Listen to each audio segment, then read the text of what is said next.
সদ্যই পর্দা নেমেছে রাশিয়া বিশ্বকাপের। ক্রোয়েশিয়াকে ৪-২ গোলে বিধ্বস্ত করে দ্বিতীয়বার শিরোপা জিতেছে ফ্রান্স। ফরাসিদের বিশ্বজয়ের নেপথ্যে নায়ক কিলিয়ান এমবাপে। এবারের বিশ্বমঞ্চের অন্যতম সেরা পারফর্মার তিনি। জিতেছেন সেরা উদীয়মান খেলোয়াড়ের পুরস্কার। সেটি ভীতি জাগাচ্ছে ব্রাজিলিয়ান তারকা নেইমারকে। না জানি পিএসজির ১ নম্বর তারকা বনে যান তিনি।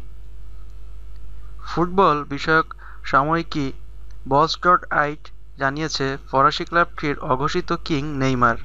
তিনি চাচ্ছেন না এক বনে দুই রাজা হোক, তাই এমবাপেকে তাড়িয়ে দিতে পিএসজি কর্তৃপক্ষের কাছে দাবি তুলেছেন ব্রাজিলিয়ান ফরোয়ার্ড। বলেছেন, প্যারিসে তিনি ভালো আছেন, সুখে আছেন, এখানেই থাকতে চান, তবে এক শর্তে, এমবাপেকে অন্য ক্লাবের কাছে বিক্রি করে দিতে হবে। বিশ্বকাপের শুরু থেকে চোখধাঁধানো পারফর্ম করে আসছিলেন এমবাপে। ক্রিস্টিয়ানো রোনালদো জুভেন্টাসে চলে যাওয়ার পর তার উপর চোখ পড়ে রিয়াল মাদ্রিদের।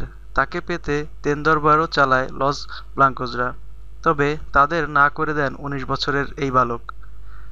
বিশ্বকাপ শেষে তিনি বলেন, আমি পিএসজিতেই থাকছি, এখানকার খেলা আমার সঙ্গে যায়, আপাতত অন্য কোথাও যাচ্ছি না। এখন দেখার বিষয় দুই সুপারস্টারের ধ্রুপদী লড়াইয়ে কে জেতেন।